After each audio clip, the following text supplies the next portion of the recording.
Qué bueno recibirlos en este programa que se llama Economía Real. Sin el hacha hoy, por suerte, haciendo Economía Real, está laburando y eso nos gusta. Mariana, ¿cómo estás? Muy bien, con muchas novedades hoy, ¿no? Sí. A ver, ¿cuál fue la que más, si tuviese que titular? Bueno, vos titulás para varios programas, o sea. Sí, bueno, tenemos que hablar de las declaraciones del ministro Toto Caputo, diciendo cuál va a ser el monto, tratando de llevar un poco de calma al mercado. También Milei con declaraciones. ¿Cuál va a ser el monto finalmente que se va a desembolsar? Lo dijo el ministro de Economía, 20.000 millones de dólares. Y además anunció que habrá también fondos adicionales del Banco Mundial, el BID y la CAF, con lo cual se van a fortalecer las reservas. Hubo también definiciones del Fondo Monetario Internacional respecto a que estos desembolsos serían en tramos y que el monto, aunque evitaron confirmar la cifra del ministro de Economía, dijeron que el monto va a ser considerable. ¿Qué dijo Milei también? Volvió a repetir que no va a haber una devaluación y que lo que está sucediendo con el tipo de cambio es irrelevante debido a que ahora el gobierno está haciendo mucho énfasis en que están los dólares para cubrir cualquier tipo de demanda en el mercado y para cubrir lo que es la base monetaria. Sí, ¿cuánto estamos centrándonos en una discusión? Y perdón si yo repito en este caso editorial, pero te lo planteo de esta manera. Creo que lo hablamos y lo hablamos con el profe de Pablo también varias veces. Uno lo que debería identificar, lo más importante para identificar en cualquier aspecto de la vida, y sobre todo hoy que es Economía Real el programa, es cuando vos crees que algo es solo un evento o es algo que va a cambiar tu tendencia. Si es un evento, como diría el profe, si algo es transitorio, resistís. Si crees que va a haber un cambio de tendencia fenomenal, tenés que cambiar vos. ¿No? Es como siempre digo, escucho mucha gente que dice, yo me fundí en la década del 90, ¿por qué? Porque abrieron importaciones. Tenés razón, te pasó eso. Pero era el plan. El punto es si vos creías que iba a durar solo 1 año, 2 años y duró 10. Entonces, desde ese punto de vista, uno tiene que fijar qué va a hacer uno ante determinadas noticias. Siempre planteo esto, el tema de las cripto, el CryptoGate, ¿fue un evento o fue un cambio de tendencia? ¿Alguien cambió algún hábito de consumo? ¿Frenó su crecimiento económico? ¿Frenó? No. Pudo haber afectado la credibilidad, afectó, si querés, el círculo, afectó de lo que estás hablando, marcó una agenda, pero no hay un cambio económico atrás. Dicho esto, que ya sé que repetí, vamos a lo del fondo. ¿Es un cambio sustancial en el que va a cambiar tu actitud de vida? Viene la plata del fondo, a partir de ahora voy a exportar más, voy a importar, voy a aumentar la producción, voy a bajar la producción. No.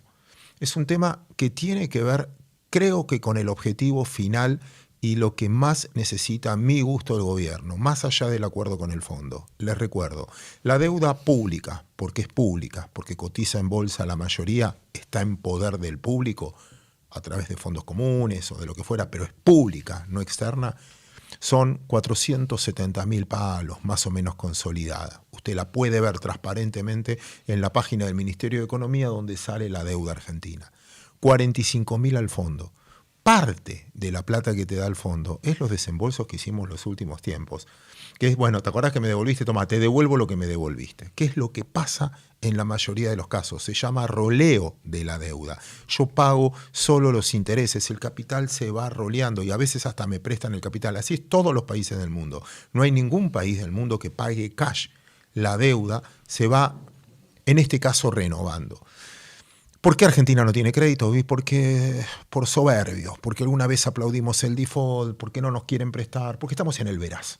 Porque estamos en el veraz. Entonces, ¿quién te va a querer prestar si siempre insultas al que te presta?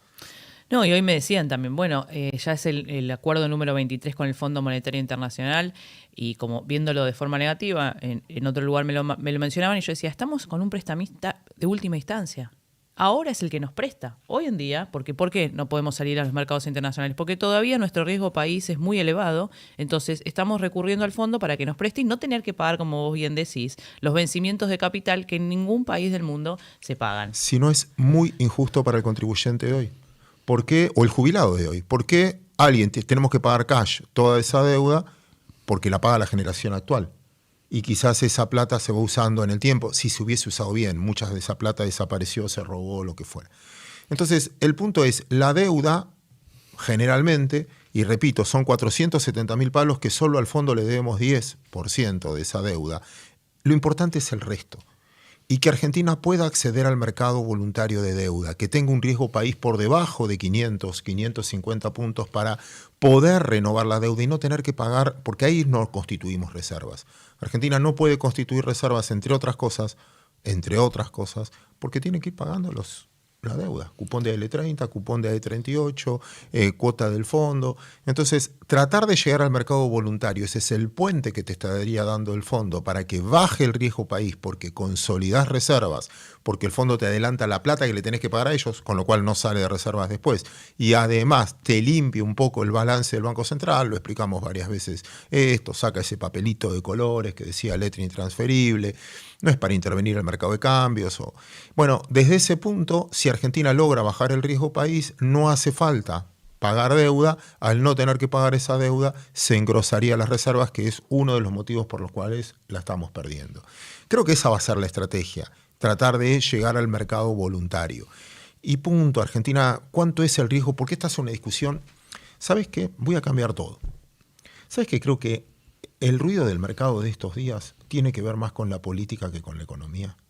Yo sé que estamos todos hablando del fondo, cuánto esperábamos, del dólar, que tocó 1.300, si fue corrida, no fue corrida, que subió 2%, que de estar atrasado ahora nos preocupamos. ¿Ese es el debate? ¿O el debate es si en la caída de la imagen o si vos tenés miedo de que esto no continúe? Entonces yo creo que la mayoría de los que están discutiendo hoy con un activo argentino, es decir, el planteo es, ¿qué riesgo país merece la Argentina hoy? Si yo miro por fundamentos, deuda con respecto a PBI, superávit fiscal, lo que ustedes quieran, Argentina no puede tener el triple de riesgo país que tiene Chile, Brasil, triple o cuádruple. No lo justifican los números. Ahora, vos me decís, ruido político.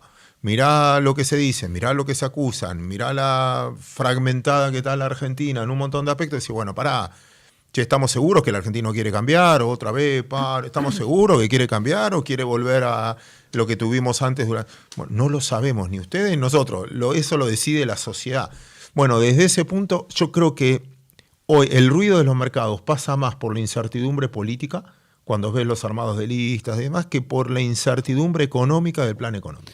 Y te hago una consulta respecto a eso, porque también se habló de que la incertidumbre tiene que ver con el esquema cambiario que se acordaría con el FMI y que se pueda desaparecer este crawling peg del 1%. ¿Tiene que ver con eso, con cierta incertidumbre que tienen los principales actores del mercado respecto a lo que viene después? No lo sabemos, porque, a ver, uno puede tomar un montón de... Pero discutamos, vamos a suponer que vos liberás y flexibilizás el tipo de cambio, que sería lo mejor. O sea, obvio que es mucho mejor tener todo libre. ¿Quién no va a querer tener la libertad? ¿Quién quiere vivir con un cepo? Es como decir, che, ¿sabés qué? ¿Te puedo dar un consejo vos que tenés hijos chicos? Que tengo la edad de tus padres quizás, ¿te puedo dar un consejo? En la vida te conviene tener mucha guita y muy buena salud. Claro. En serio. No buenísimo tu consejo. No seas boluda, te reconviene. Si tenés guita y tenés muy buena salud, ¿sabés que se te acomodan todos? Y me vas a mí y me decís, obvio que me conviene tener muchas reservas, obvio que me conviene, pero las herramientas que tengo hoy, ¿qué es lo que tengo hoy? Y otra vez tenemos que hablar de la herencia, de lo que había, de deuda comercial, de que importadores que no le aprobaban CIRAS y no le dejaban... No importa, no quiero hablar de pasado, no sirve hablar de pasado. Ya está, ya no lo podemos cambiar. El punto es, obvio que es mucho mejor, pero lo podés hacer y si te sale mal, y si sale mal, bueno, no todo, a veces no, uno puede poner los caballos, el carruaje delante de los caballos. En un momento lo tenés que ir ordenando, tenés que estar seguro. Bueno, la sociedad tiene tiempo, puede aguantar un escenario donde, bueno, una cosa es la economía financiera donde nosotros nos movemos y quizás tuvimos en el 2024 un muy buen año de suba de mercados, un 2025 muy difícil. Y la economía real, enero, también es otro dato que apareció hoy en el EMAE, la economía en enero creció 6,4%, o sea, viene una aceleración mucho más rápida. Y ahora vos lo contás esto y yo hablo con un montón de amigos que me dicen, Claudio, no es así. No lo estoy sintiendo todavía. No lo estoy sintiendo. Me crucé en el viaje con Me enseñó mucho y para tocar acá economía real, nada, realmente un tipo de la industria textil. Bueno, acá tuvimos uno diciendo, mirá, yo no, toda la maquinaria que traje, todo lo que trabajo, yo te aseguro que compito. Es más, ustedes ponen siempre, me gritaba, ¿no? Se enojó conmigo, pero lo escuché y entendí en esa queja la frustración que tengo que escuchar, que es, mirá, ¿por qué vos hablas de los valores de lo que vale la ropa en el shopping? Anda a Avellaneda. Hay una disparidad de precios Claro, vos me comparás lo impresionante. que vale en Estados Unidos, en los lugares donde vos comprás las marcas valen lo mismo. Bueno, no, algunas marcas no, pero más o menos. Y muchas diferencias impositivas. Anda a Avellaneda, a la calle Avellaneda, anda y vas a ver otro con buena calidad y otros precios, y ahí sí somos competitivos. El punto es, bueno, cuánto de eso es formal, cuánto es informal, cómo... Sí, y además, o sea, lo que entraría, o sea, una cosa es que entren marcas a nivel internacional, otra cosa es que entre también producción de China, que empieza a competir fuerte quizás con lo que es Avellaneda, y bueno, ahí también son otras condiciones laborales las que están en China, ¿no? Como que hay toda una Otra cuestión que... formalidad, competís en forma desleal. Y eso es un poco lo que te dicen. Si yo ya entré en una barrera completamente transparente porque exporto, porque ya estoy dentro del zoológico y me van a cazar, bueno, compito con gente que viene por fuera del zoológico. Bueno, en eso hay que prestar atención. Es economía real y hay que prestar atención. Yo creo que la mayoría de todos nosotros, sé que hay excepciones, no soy ingenuo, pero la mayoría de todos nosotros queremos laburar bien, que nos vaya bien, ganar dinero, atender bien, que nuestra gente esté bien, que esté contenta, que labure cómoda. Yo no creo que una empresa quiera maltratar a su gente, que se le vaya, que volver a tomar gente nueva, que nada, no los quieren despedir. Y tengo que entender ese proceso de que así como el gobierno necesita tiempo para un montón de cosas, también hay industrias que necesitan su tiempo o su competencia más pareja. Lo recibimos y escuchamos esas quejas acá. Sí, sí, escuchamos a todos los sectores y damos lugar, quizás nosotros también damos lugar a un debate, quizás a la gente no le gusta, pero la idea es que estén todas las voces y hablar, este es un programa de economía real, con las diferentes voces que hacen lo que es la economía real argentina. ¿Sabés que está nuestro invitado, si querés presentarlo? ¿En serio? Sí, está nuestro invitado. Ya no es un invitado, che, ya es parte de la casa. Ya creo que está más con nosotros que en su consultora. Fer, qué placer saludarte. ¿Qué haces, Claudio? ¿Cómo estás? Muchas gracias por llamar, un gusto, ¿eh? No, bueno, nada, editorializá, sentite parte del programa. Si tuvieses que abrir vos el programa por tu orden o tu escala de relevancia de los temas que estás cubriendo, como economista, ¿cómo A empezás? ver, primero empezaría hablando del mundo, un mundo con niveles de incertidumbre. Hay un indicador que hace el Fondo Monetario Internacional que recibe informes de 143 países y busca la palabra incertidumbre o sinónimo. Y ese índice está en el máximo histórico, solamente superado por la pandemia, que en el momento de pandemia, digamos, claramente era un mundo absolutamente incierto, donde no sabía qué iba a pasar 6 meses después, íbamos a sobrevivir como raza siquiera. Y hoy estamos en el segundo nivel máximo, y yo digo, ahí hay un tema geopolítico, lo segundo, un riesgo de una guerra comercial, que sería un problema, con una situación de un desequilibrio fiscal americano que crece de manera exógena y con valuación de precios de activos que tuvieron algún ajuste, pero hace pocas semanas estaban tocando máximos históricos. Lo cual te diría, primero, un mundo convulsionado, incierto, con muchos riesgos. Dentro de eso, te diría economías emergentes y América Latina en particular, no muy favorecida por ese contexto global, que es en el mejor de los casos de desaceleración de actividad económica, tasas de interés altas en Estados Unidos si no hay una guerra comercial. ¿Por qué? Porque la economía americana sigue en pleno empleo y con una inflación que no desacelera o no llega al 2% que quiere la Fed. Y cuando uno ve encuestas de expectativas de inflación, se están acelerando, con lo cual la Fed mantendrá las tasas altas. Entonces, si uno piensa flujo de capital hacia emergente, no parecería que vaya a fluir mucho capital. Y lo tercero, si Estados Unidos mantiene una tasa alta, el diferencial de tasa juega a favor del dólar, el dólar se fortalece, con lo cual el precio de materias primas es estable o a la baja. ese contexto de actividad desacelerando con tasas altas y precios de materias primas estables, es entre neutro y negativo para América Latina. Una América Latina que tiene países con distintos niveles de vulnerabilidades. Si uno ve déficit externo y déficit fiscal, digamos, tenés un grupo de países que está Chile, Paraguay, Colombia, Perú y Brasil, con un déficit externo más o menos entre 2 y 3 puntos del producto, pero con déficit fiscal Chile 2,5, hasta Brasil más de 8 puntos de déficit fiscal, con lo cual te muestra la vulnerabilidad. Un Brasil que se le empieza a acelerar la tasa de inflación, subió la tasa Selic varias veces. Cuando sube la tasa del Banco Central, sube la carga de interés de la deuda, con lo cual se le deteriora más las cuentas fiscales, pero con una posición de reservas muy fuerte, 300.000 millones de dólares, que de hecho, si uno se fija de diciembre acá, Brasil vendió 20.000 millones de dólares spot y 20.000 millones de dólares futuros para controlar el tipo de cambio. Yo te escuchaba, Claudio, que hablabas de flotar libremente. Bueno, parece que muchos lo declaman, pero son pocos los que flotan libremente, y cuando el real rompe 6, te salen a tirar 40.000 palos por la cabeza, ¿no? Y dentro de ese contexto, para variar, la mosca blanca, en un contexto de gran parte de América Latina con déficit fiscal y déficit externo, salvo Ecuador, que tiene déficit fiscal y superávit externo, lo cual te habla de una salida de capitales fenomenal. Argentina es el único país con superávit fiscal y externo, pero con una situación antagónica a la de Brasil. Tiene superávit gemelo, pero sin reservas, y ahí yo creo que viene el gran titular del día, y el anuncio, no sé, comunicación, que es lo que hizo hoy el ministro, hablando de este acuerdo con el fondo que te resolvería de alguna forma la situación de reserva.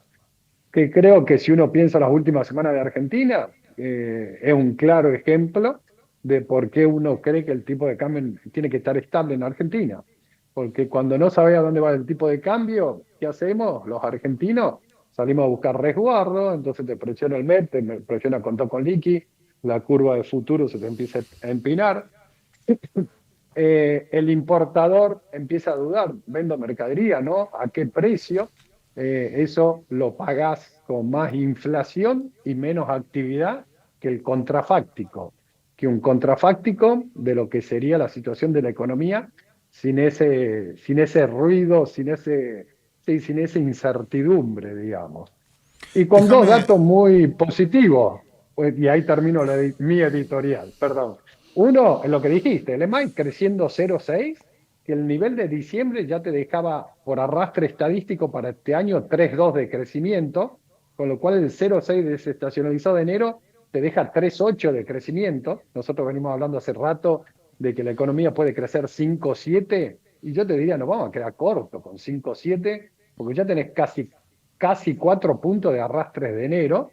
Y lo segundo, muy importante, que no se habla tanto, pero hoy salió la balanza de pago del cuarto trimestre y Argentina tuvo el tercero y cuarto trimestre superávit en cuenta corriente cambiaria.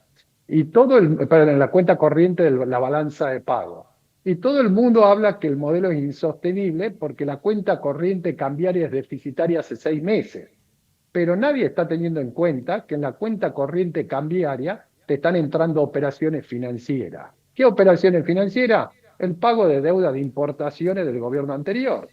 Entonces, cuando vos te fijás, la cuenta corriente de vengada es superavitaria, la cuenta corriente cambiaria es deficitaria. ¿Por qué? Porque me estás metiendo en la cuenta corriente pago de deuda de importación.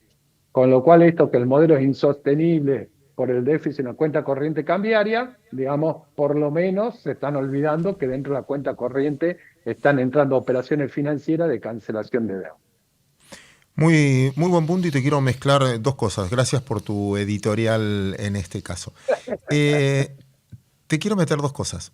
Primero, ¿cuánto de la necesidad? Yo siento que Mariana, vos ahora, entendiendo que este programa se llama Economía Real, estamos todo el tiempo hablando del fondo, superávit, reservas, tipo de cambio, incertidumbre.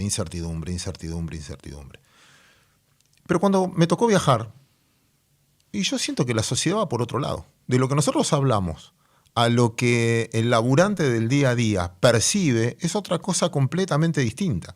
Y voy a citar de vuelta al gran filósofo Roberto Moldaski, que dice, finalmente hay dos estados de ánimo, se vende o no se vende. Y él siempre lo marcaba de esa manera, y yo creo lo mismo.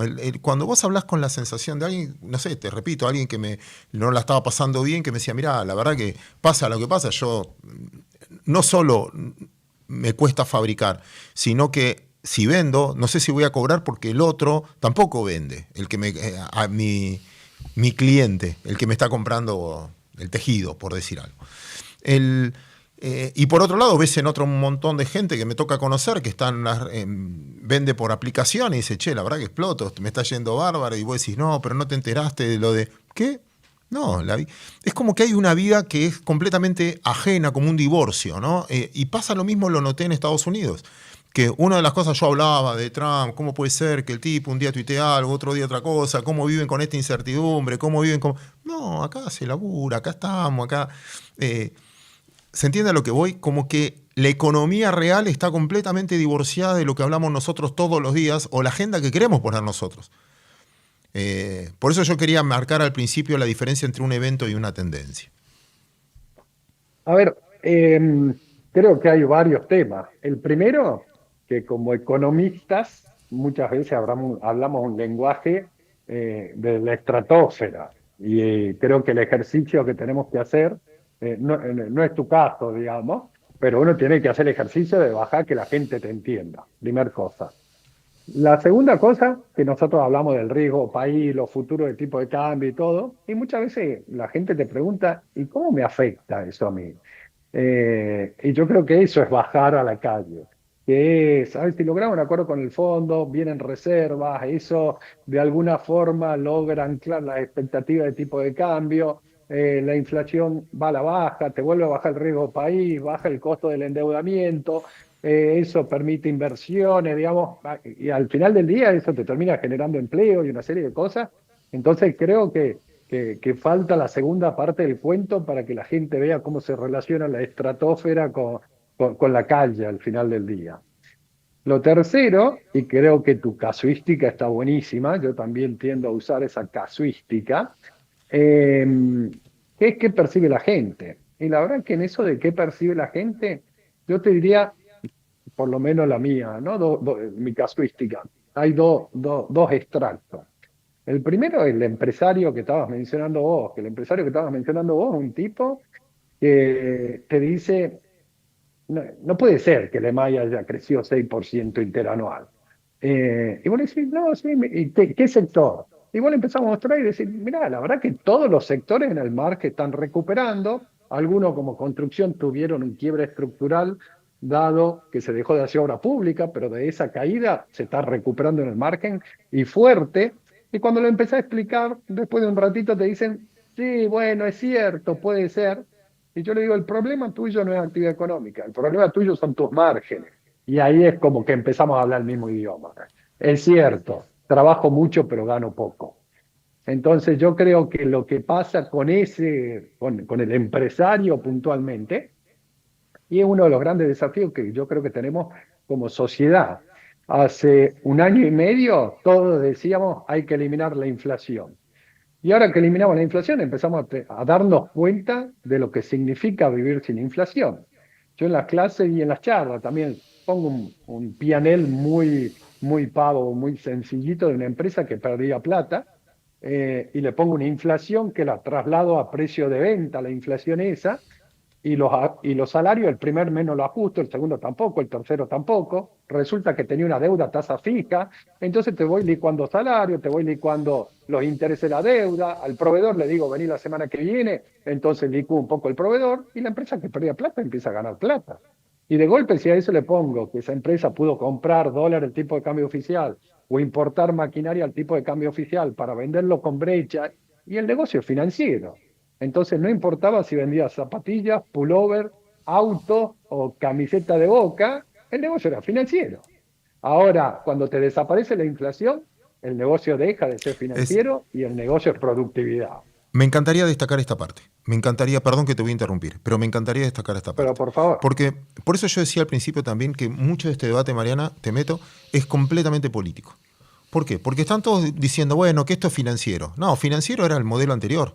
Porque lo que ganabas plata, la inflación era un negocio financiero. Sí, ahora es donde está trabada las finanzas. Yo repito, y siempre, perdón, sé que debo cansar ya a la gente, que decía, y yo el año pasado tenía el doble de laburo, que me decían, che, ajusto por dólar link, 2023, 2022, te llamaban de todos lados diciendo, bueno, pero me conviene dólar link, me conviene esto, salgo del MUL, me quedo en el MUL, te llamaban, pero las empresas te llamaban para ver qué hacer. Hoy no tengo nada para decirles, sí es todo lo mismo, todo con relación al 1,5%, 2% mensual, te vas a ganar una diferencia asumiendo un riesgo, ¿sabes qué? La parte financiera quedó atrás. Ahora necesitas producir, ahora necesitas laburar en serio, ahora sí hablas de laburo. Antes no hablabas de laburo, hagas lo que hagas. El modelo, por eso yo veo que atacan mucho esto como, no, a esto les importa solo la patria financiera. Yo creo que era al revés. Antes era... No puedo estar más de acuerdo. Yo lo resumo en que en cualquier empresa, hasta el 2023, el gerente más importante era el gerente financiero, el CFO de la compañía, que era el que conseguía el crédito a tasa fija y si era subsidiada mejor, el que tenía que conseguir dólares de tipo de cambio oficial, importar mercadería y llenar los galpones de mercadería importada, tipo de cambio oficial, que era como tener dólares en una caja de seguridad, vender con una brecha, ver qué hacer, cómo colocaba los excedentes, llamar a la clave, preguntarle qué hago, me voy a hacer, me voy a dual, y ese era el negocio. Ahora, en una economía sin inflación, ese negocio financiero desapareció y ahora el gerente más importante, el gerente de operaciones, el gerente comercial, es otro el gerente más importante. ¿O incluso el contador ahora, o no? Sí, absolutamente, Mariana, estoy de acuerdo, pero digo, en ese nuevo contexto, y que además te bajó la nominalidad, que es lo que dice Claudio, porque antes íbamos al 100, 120, 150, y vivimos en un mundo de nominalidad que ganaba 20, 30, 40%, ¿quién no lo ganaba? Ahora el margen es finito, y en ese margen finito con nominalidad más baja, la discusión es, che, ¿y le podría hacer 8, 10, 12% real? ¿Cómo hago? Entonces, primero eso, mucho más difícil, con margen más chico, y sobre el impacto del P&L mucho más bajo. Ahora digo, perdón, sí. No, termine usted.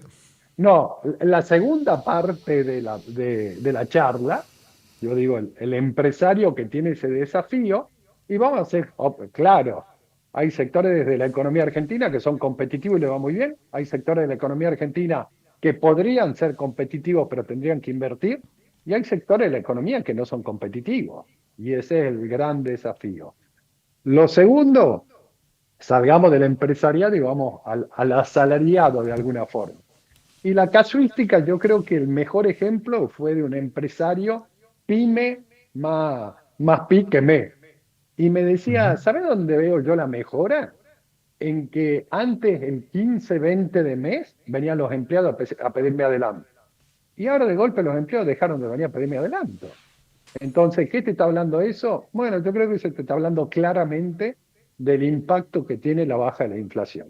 Digamos, tener una recomposición de salario en términos reales, que el empresario lo sufre, porque los costos en términos reales los tiene que pagar, pero por otro lado, cuando uno ve el asalariado, el jubilado, el plan social, que se recompone en términos reales, bueno, era un tipo que antes para llegar a fin de mes tenía que estar pidiendo todo el tiempo adelante, y ahora resulta que no necesita hacer esos adelantos. Entonces, de nuevo, me parece que en eso se segmenta la calle también en dos niveles. El que dice esto es insostenible porque antes yo haciendo la plancha tenía un muy buen negocio financiero y ahora resulta que este nuevo modelo me demanda levantarme temprano, salir a correr, hacer gimnasia, cuidarme con las comidas y acostarme temprano. Y la verdad que la vida anterior era más cómoda, ¿no? Una última de mi parte, después te dejo conversando con Mariana.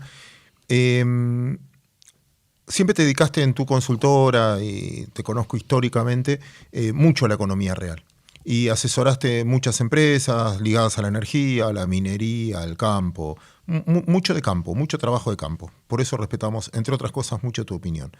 ¿Me desmistificás un poquito esto de que la minería no genera empleo, que la energía no genera empleo y que el campo no genera empleo? ¿Me ayudás a explicarle a la gente que indirectamente sí genera empleo?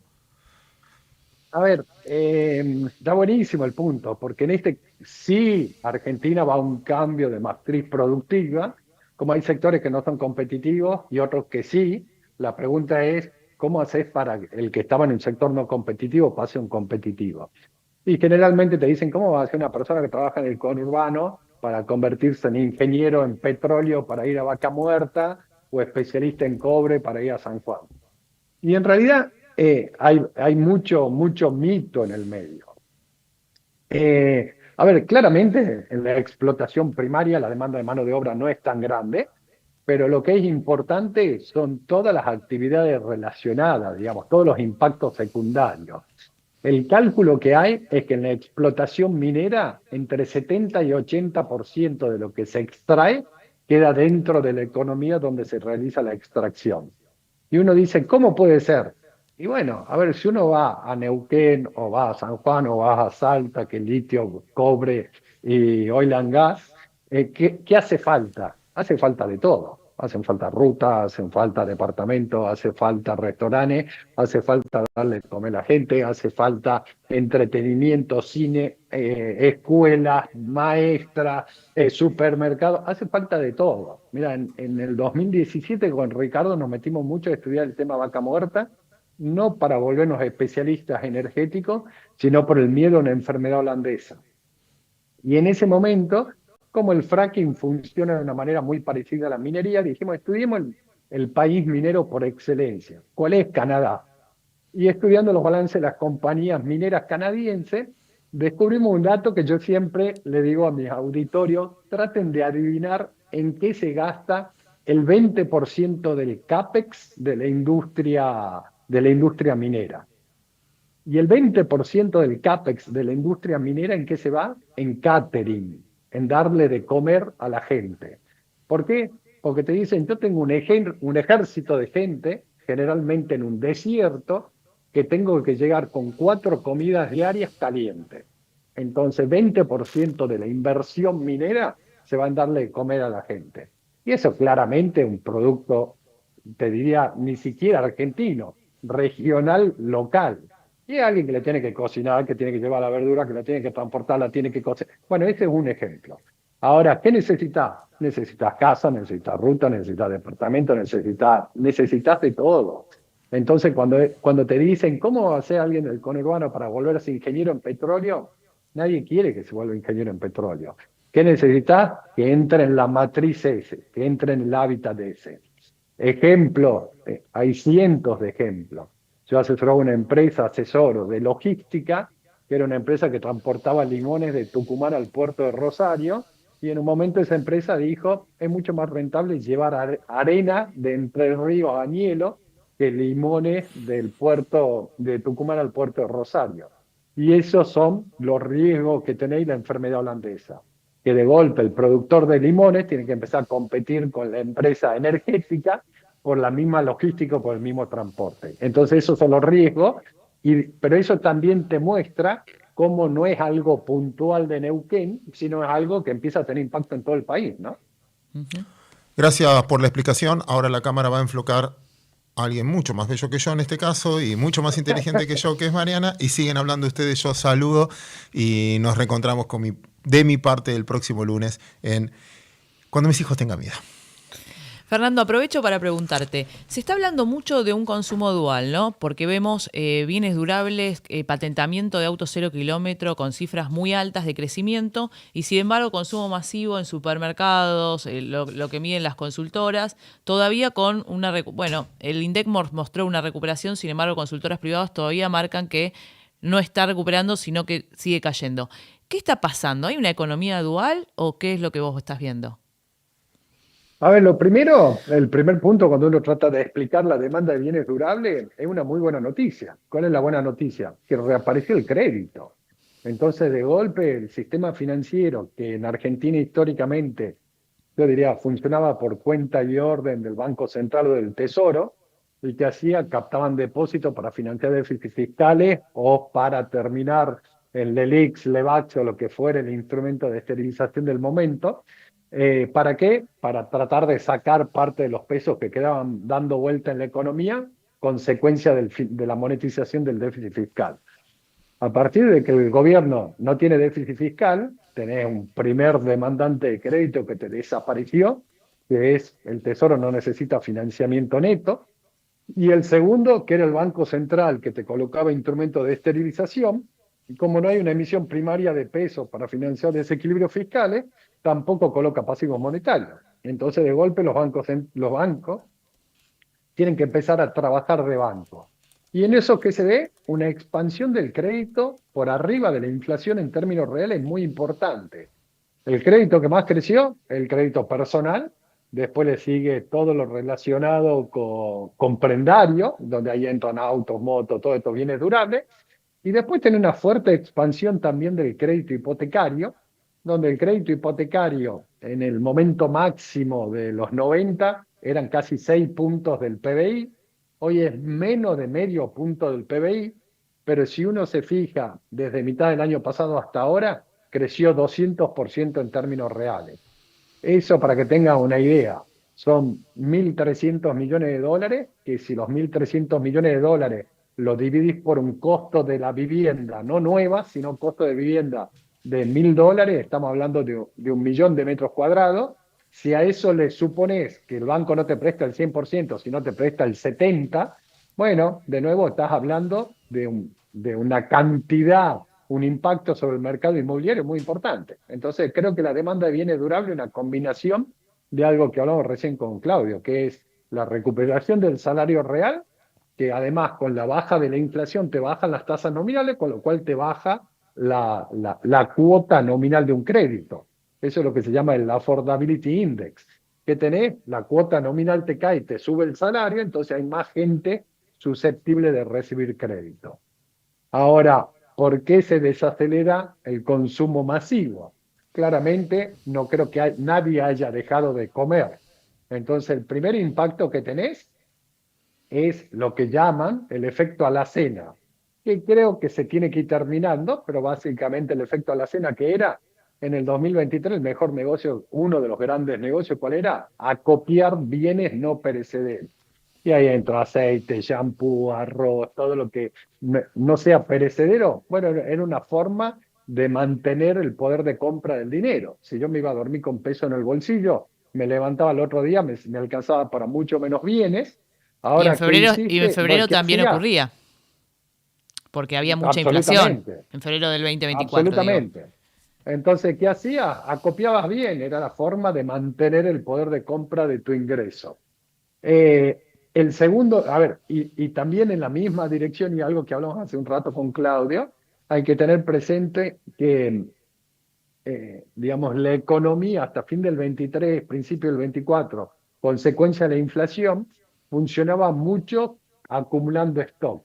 Yo te diría, hoy es una economía que funciona mucho más on demand. Digamos, no tiene sentido acumular stock. ¿Por qué? Porque tiene un costo la acumulación de stocks. Entonces creo que en la medida que la inflación baje, la nominalidad te baje, si seguís con este proceso de desinflación, todos los sectores de la economía tienen que empezar a funcionar mucho más on demand, ¿no? Que produzco lo que se demanda, entra, sale, porque mantener stocks tiene costos. Bueno, es fundamental esto que decías, ¿no? Porque funcionaba la economía argentina al revés que funcionan muchas economías, esto que vos decís, producir on demand. ¿Qué otros factores, vos que también asesorás a muchas empresas y tendrías que nombrar, no sé, 2 factores más a tener en cuenta para este nuevo modelo económico en el cual la inflación hoy no es la principal preocupación, ya el negocio financiero también de ocuparse de eso cambia? Uno es esto, ¿no? Me parece fundamental lo que decís, la producción on demand y dejar de lado sobreestoquearse también para una empresa. ¿Cuál otro factor pensás que es importante? A ver, claramente cuando uno empieza a ver, primero vamos a hacer una aclaración porque por ahí hay alguien que nos está escuchando y nos dice en qué planeta viven. A ver, un mundo sin inflación es un mundo de competitividad y la competitividad tiene dos patas. Una que depende del gobierno, obviamente, que el gobierno tiene que bajarte la presión tributaria, el gobierno tiene que bajarte el costo del financiamiento, o sea, es importante que baje el riesgo país. El gobierno te tiene que bajar la carga impositiva sobre el salario y la contingencia de tomar empleados en blanco. el gobierno te tiene que generar mejores condiciones para que mejore la infraestructura y la logística. El gobierno tiene un montón de cosas por hacer, no somos ingenuos. Ahora, también hay una parte grande de las decisiones que son del sector privado. Dentro de esto, yo te diría, lo primero, entender, yo a muchas empresas le digo, hagan un ejercicio, agarren su estado de resultado del 2023 y calculen cuál fue la ganancia que tuvieron por exposición a la inflación. ¿Cómo la calculo? Bueno, fíjate cada cuánto ajustaban los salarios y qué le pasó a tu masa salarial o a tu salario promedio ajustado por inflación. Si los salarios que vos pagabas cayeron en términos reales, la empresa se estuvo beneficiando de eso. Agarrá otros costos, tenía deuda, bueno, fíjate si tenía tasa fija o no y compararla contra la evolución de la inflación. Si la carga de interés se cambió en términos reales, vos te estabas beneficiando de eso. Ni hablemos si tenías la posibilidad de comprar insumos o mercadería o lo que fuere al tipo de cambio oficial y venderlo con una brecha cambiaria por la expectativa de devaluación o por lo que fuere. Entonces, hace un balance en términos, un P&L en términos reales, y va a ver realmente cuál es el estado de situación de tu compañía. Cuánto era la ganancia que tenías por esa exposición a la inflación. Seguramente muchos se van a sorprender. Ahora, cuando uno dice, ¿cuáles son las recomendaciones? Lo primero, todo lo que hacían en aquel momento, ahora al revés. No tiene sentido acopiar stocks. ¿Por qué? Porque antes lo que agarraba era como una caja de seguridad, más si eran bienes o insumos importados, ahora no tiene sentido.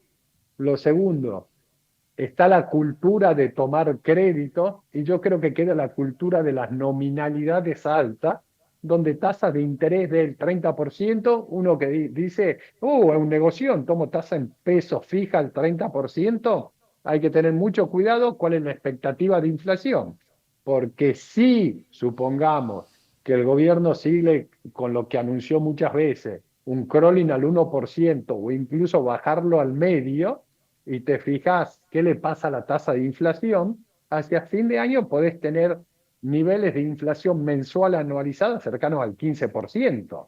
Entonces, si la inflación es 15 y yo me endeudo al 30, tengo 15 puntos de tasa real. Y esos 15 puntos de tasa real, para ponerlo en un lenguaje muy sencillo, cuando hay inflación, yo tomaba un crédito, compraba un tractor y al cabo de un año al banco le devolvía la mitad del tractor. Ahora, si yo tomo un crédito, compro un tractor y la tasa es más alta que la tasa de inflación, dentro de un año le voy a tener que devolver al banco el tractor con las cubiertas nuevas. Eso es la tasa real positiva.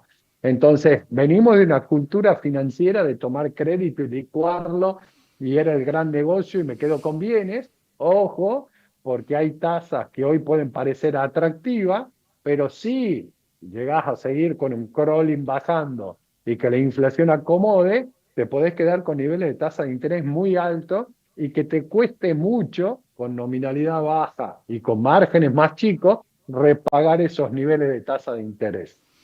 Bueno, ya hay empresas que están sufriendo esta situación, ¿no?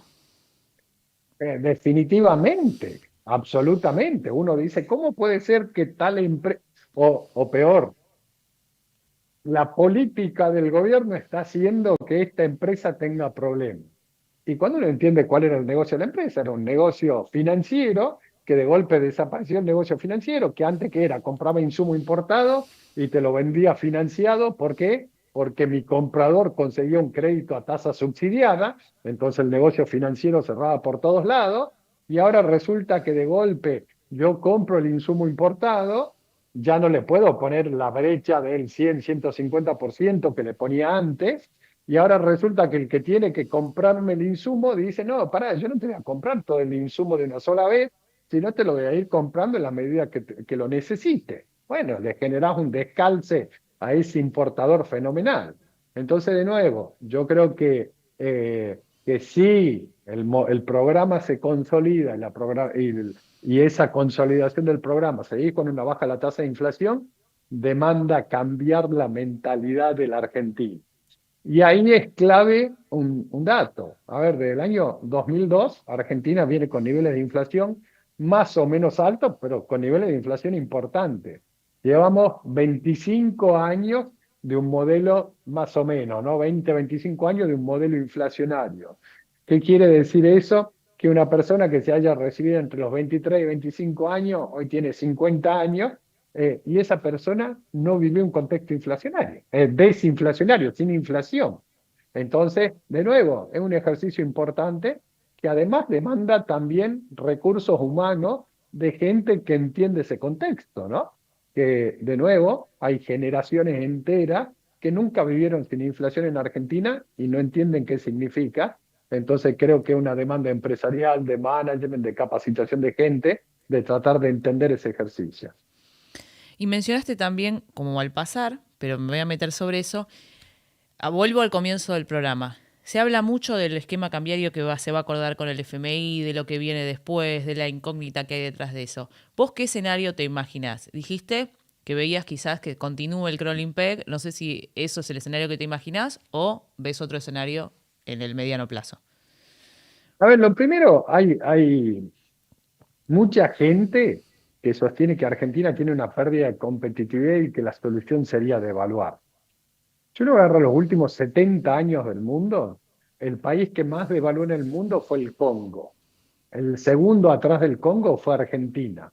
La tasa de devaluación de Argentina en los últimos 70 años fue 25.000 billones con B larga, por ciento. Eso es un 25 seguido de 15 ceros. Y seguimos diciendo, hay que devaluar para ser competitivo. Yo digo, bueno, por lo menos me llama la atención. Lo segundo importante, que más allá de que se dice Argentina es cara y que cuando uno ve una canasta de productos de consumo en Argentina, los bienes importados son muy caros, los bienes que Argentina exporta son parecidos, deberían ser mucho más baratos y son parecidos al resto del mundo. Ahora, si uno se fija cuánto cuesta la electricidad, el gas en Argentina es más barato que en los países de la región y el resto del mundo, y ni qué hablar cuánto cuesta un alquiler, una empleada doméstica, un corte de pelo, es muchísimo más barato. Entonces, no es que Argentina es más caro en todo. Hay algunos productos en los que somos muy caros, otros parecidos, otros más baratos y otros mucho más baratos. ¿Cuál es el gran problema argentino? El gran problema argentino es que somos pobres, entonces no nos alcanza el ingreso para pagar esa canasta de bienes. Dicho eso, el siguiente punto, pensando en esto, digamos, de cómo se resuelve este problema en Argentina, el problema de competitividad, que yo creo que más un problema de ingreso que un problema de competitividad, digamos, claramente, el movimiento cambiario no sería la solución. Entonces uno se pregunta, ¿qué genera una devaluación? Y una devaluación te genera una mejora de costos de los bienes domésticos transitoriamente hasta que la devaluación pasa a precio. Y cuando la devaluación pasa a precio, volvemos a decir, tenemos un problema de tipo de cambio, hay que volver a devaluar. Y esa es la historia de Argentina. Devaluamos, tenemos que ajustar el precio de la nafta, el gas, la electricidad, porque depende de precios internacionales, y por atrás vienen los sindicatos y te dicen, me licuaste los salarios, tengo que subir los salarios. Y cuando terminó la rueda, ¿qué decimos? Estamos de nuevo caros, ¿qué hay que hacer? Devaluemos y ajustemos tarifas y ajustemos salarios, y esa es la historia de 70 años de Argentina. Un tema adicional que lo hablaba Claudio en su editorial al principio. Se suele medir el tipo de cambio en un restaurante en Puerto Madero y se dice que qué caro que está Argentina, sale mucho más caro que comer en Chile o en Brasil. Y Claudio decía, vengo de un viaje. Bueno, yo el fin de semana estuve en Tucumán con mi señora y mi señora me dice, che, qué barato que comemos acá. Bueno, ¿dónde medimos el tipo de cambio real, no? ¿Qué es el tipo de cambio real? ¿El de Puerto Madero? ¿O nos salimos un poquito a la General Paz y empezamos a ver que los costos son diametralmente opuestos? Y ahí voy a tu pregunta, Mariana. Lo primero es que resolver competitividad moviendo el tipo de cambio sería un craso error. En Argentina, cuando vos movés tipo de cambio, pasan más temprano que tarde a precio, con lo cual rápidamente perdiste de nuevo esa competitividad. La pregunta es, ¿quién gana con una devaluación? ¿Quién gana? El que está endeudado en peso. ¿Contra quién? Contra el que tiene ahorro en peso. Que una devaluación, una transferencia de riqueza fenomenal del acreedor en pesos al deudor en pesos. Eso es una devaluación. Entonces, pensar, digamos, a ver, ¿cuál fue la consecuencia de esas devaluaciones periódicas? Que nos quedemos sin sistema financiero. Los argentinos estamos cansados que nos estafen, entonces, ¿qué tenemos? Menos 15 puntos del producto de ahorro en el sistema financiero argentino y tenemos 70 puntos del producto metido en el colchón. Entonces todo el mundo dice, qué chiquito que el sistema financiero argentino. Bueno, sumar el colchón que tenemos afuera por las estafas sucesivas y va a ver que el sistema financiero es comparable a cualquier país similar a la Argentina. ¿Qué espero? A ver, lo primero te diría, ¿qué deseo? Deseo, espero, anhelo que no vayamos a mover el tipo de cambio, porque la historia argentina muestra que no soluciona los problemas y que lo único que genera una transferencia de riqueza fenomenal. ¿Qué creo? Y uno empieza a inferir en base a los anuncios. Si el anuncio es que hay dinero fresco, ¿para qué pido dinero fresco si no lo voy a poder usar? No tiene mucho sentido pedir que me presten fondos frescos si no lo voy a poder usar. Entonces uno diría, espero que se puedan usar esos fondos frescos. ¿Para qué? Para defender algún tipo de cambio. Ahora, creo que también está claro que es muy difícil que el fondo te dé dólares para mantener, daría la sensación, el actual esquema cambiario. Entonces, posiblemente, uno dice, si no vas a flotar y tampoco el esquema actual, habrá alguna política de intervención. Y una política de intervención, si el tipo de cambio se aprecia, el Banco Central compra, si el tipo de cambio se deprecia, el Banco Central Entre vende. bandas. Bueno, de ahí sale la discusión de las bandas. Donde, ¿qué es clave de un esquema de banda? Primero, ¿cuál es la pendiente de la banda? Porque la pendiente de la banda te va a decir a qué ritmo se deprecia el tipo de cambio. Lo segundo, la amplitud de la banda. ¿Por qué? Porque si entre bandas no dejas intervenir al Banco Central, y yo me acuerdo en las bandas que le puso el Fondo Monetario al gobierno de Macri, era una banda del 30%. Una banda del 30% para una economía como Argentina es una locura. Entonces, la amplitud de la banda. Y el tercer punto clave es, si el tipo de cambio llega a la banda superior, ¿lo puedo defender a ultranza ese tipo de cambio? ¿O en algún momento tengo que dejar flotar, como era el esquema que tuvo Sturzenegger en su momento cuando era presidente del Banco Central de Macri? Entonces yo diría, esas son las tres preguntas eventualmente, si vamos a un esquema de banda, a ver, digamos, cuál es la pendiente, cuál es el ancho y si la banda superior es una banda permeable o no. Si la pendiente no es muy elevada, la banda angosta y podés defender el tipo de cambio arriba, yo te diría, va a tener más volatilidad el tipo de cambio, lo pagaremos con más tasa de interés en peso, pero creo que no sería un cambio sustancial en la política que venís teniendo hasta ahora, ¿no? Bueno, clarísimo. La verdad que te queríamos tener acá en Economía Real. Te agradezco porque estuviste con nosotros casi todo el programa y te llevamos de un tema al otro. Y nada, siempre es buenísima tu visión y gracias por estar acompañándonos. No, por favor, muchísimas gracias por llamar, Mariano. Un placer hablar con ustedes. Así que, bueno, buenas noches para todos y seguimos en contacto. Gracias.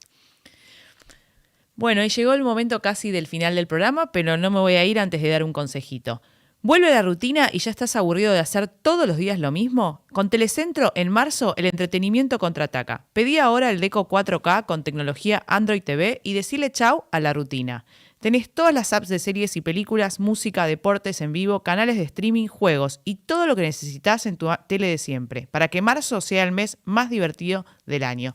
Bueno, hemos llegado al final de Economía Real. Estuvo con nosotros Sucho. La semana que viene me prometió Lacha que va a estar con nosotros, así que tendremos plantel completo. Y mañana no se pueden perder Aftermarket, porque va a estar con nosotros el director de AdCap, Javier Timerman, y nos va a dar toda la información del mercado. Vamos a estar con Julián Josovich haciendo Aftermarket. Sintonicen y véannos por YouTube a las 19. No se lo pierdan.